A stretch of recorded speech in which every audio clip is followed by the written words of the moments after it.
दोस्तों, हमारे देश में बाढ़ को कभी भी मेन स्ट्रीम मीडिया में जगह ही नहीं मिल पाती। हमारे देश के लोग पाकिस्तान में आए हुए बाढ़ के बारे में तो जानते हैं, लेकिन उन्हें भारत में बाढ़ के बारे में कुछ भी नहीं पता। हमारे देश की सरकारें बाढ़ की वजह से परेशान पाकिस्तान की मदद करने के लिए तो तैयार है, लेकिन उन्हें भारत में बाढ़ की वजह से होने वाली तबाही के बारे में कुछ भी नहीं करना। मैं अपनी कही भी इस बात को प्रूफ कर सकता हूँ। याद करो दोस्तों, एकनाथ शिंदे को, जो अभी के टाइम पर महाराष्ट्र के सीएम हैं, लेकिन आज से 2 महीने पहले वो अपने साथ बहुत से विधायकों को महाराष्ट्र से असम के गुवाहाटी लेकर गए थे। उस टाइम पर असम में बहुत बाढ़ आई थी और इस बाढ़ की वजह से 100 से भी ज्यादा लोग मारे गए थे और लाखों लोग इस बाढ़ की वजह से प्रभावित हुए थे। लेकिन हमारे देश की मीडिया में कहीं पर भी इस बाढ़ को जगह नहीं मिली। पूरे दिन न्यूज चैनलों पर सिर्फ एक चीज दिखाया जा रहा था और वो थी महाराष्ट्र की पॉलिटिक्स। इस बात से आप लोग अंदाजा लगा सकते हैं कि नेताओं के सामने मेरे और आप जैसे लोगों को कोई भी नहीं पूछता। मीडिया को सिर्फ टीआरपी चाहिए और नेताओं को सिर्फ कुर्सी। लेकिन आप लोगों का ये जानना बहुत ही जरूरी है कि बाढ़ की वजह से हर साल हमारे देश को कौन कौन से नुकसान होते हैं और इसकी वजह से हमारी इंडियन इकोनॉमी पर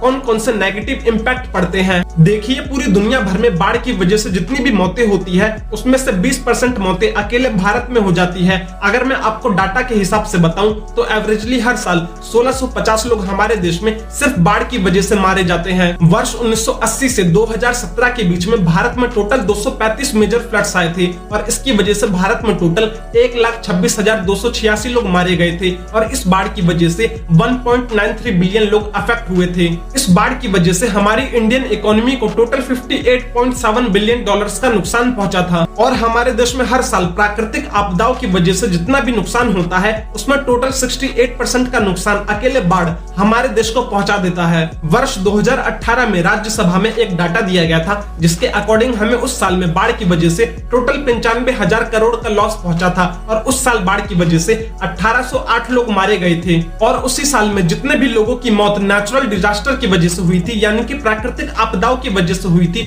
उसमें से 40% से भी ज्यादा लोगों की मौत सिर्फ बाढ़ की वजह से हुई थी। अगर हम लोग भारत सरकार के द्वारा दिए गए आंकड़ों की माने तो वर्ष 1953 से 2011 के बीच में हर साल 1653 लोग बाढ़ की वजह से मारे जाते थे और 3,612 करोड़ की फसल हर साल इस बाढ़ की वजह से डैमेज हो जाती थी। मैंने अभी तक आप लोगों को जो भी आंकड़े बताए हैं वो गवर्नमेंट के द्वारा जारी किए गए ऑफिशियल आंकड़े थे। वैसे अनऑफिशियल रूप से इससे भी ज्यादा नुकसान पहुंचा होगा, ऐसा मेरा मानना है। अकॉर्डिंग टू CWC यानी कि सेंट्रल वाटर कमीशन, पिछले 65 वर्षों के दौरान हमारी इंडियन इकोनॉमी को टोटल 4.69 ट्रिलियन रुपीस का नुकसान पहुंचा है, वो भी सिर्फ बाढ़ की वजह से। अकॉर्डिंग टू यूनाइटेड नेशन, पिछले 20 सालों में भारत को बाढ़ की वजह से टोटल 547 लाख करोड़ से भी ज्यादा का नुकसान पहुंचा है। अगर हम इस अमाउंट को डॉलर में कन्वर्ट करें तो ये 80 बिलियन डॉलर से भी ज्यादा पहुंचेगा।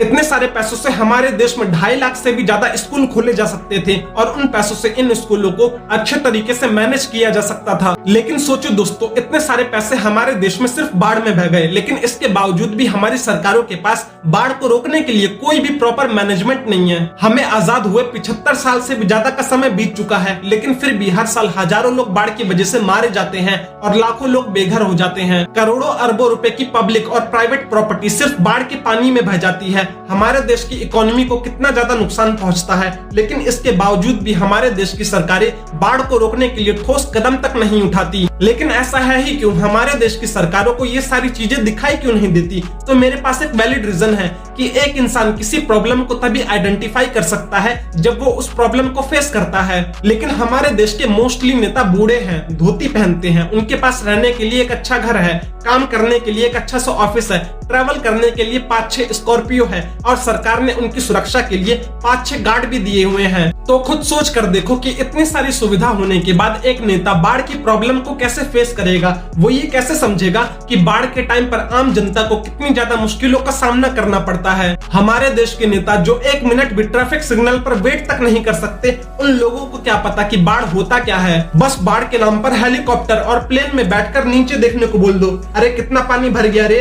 ये नहीं कि ग्राउंड जीरो पर जाकर प्रॉब्लम का सॉल्यूशन ढूंढा जाए, लेकिन ऐसा नहीं करेंगे क्योंकि उसमें पैसा लगेगा, उसमें मेहनत लगेगी। अकॉर्डिंग टू मी एक और बड़ी प्रॉब्लम है, हमारे देश के लोगों को ये पता ही नहीं चलता कि बाढ़ आया कब, चला कब गया और कितना नुकसान पहुंचा गया, क्योंकि हमारे देश की मेन स्ट्रीम मीडिया में कभी भी बाढ़ के टॉपिक को कवर ही नहीं किया जाता, क्योंकि इसमें टीआरपी कम है और जब लोग देखेंगे ही नहीं तो पता कैसे चलेगा। क्योंकि टीवी पर तो दिन भर सिर्फ हिंदू, मुस्लिम, मंदिर, मस्जिद, नेता, बाइकॉट, राजनीति, डर्टी पॉलिटिक्स, सिर्फ यही चीज दिखाते हैं। हमारे देश का मीडिया पाकिस्तान में आए हुए बाढ़ के बारे में तो दिखा रहा है, लेकिन भारत में बाढ़ ने कितना तांडव मचाया ये नहीं दिखा रहा। सब लोगों को ये याद हो गया कि पाकिस्तान में इस बाढ़ की वजह से $40 बिलियन का नुकसान हो गया। पाकिस्तान इस बाढ़ की वजह से 15 साल पीछे चला गया, लेकिन हमारे देश में बाढ़ के टॉपिक को लेकर कोई भी डिस्कशन नहीं है। दोस्तों, इस वीडियो को इतना ज्यादा शेयर करो कि ये बात हमारी सरकार तक पहुंचनी चाहिए, ताकि उन लोगों को भी पता चल सके कि बाढ़ की वजह से हर साल हमारे देश को कितना ज्यादा नुकसान होता है,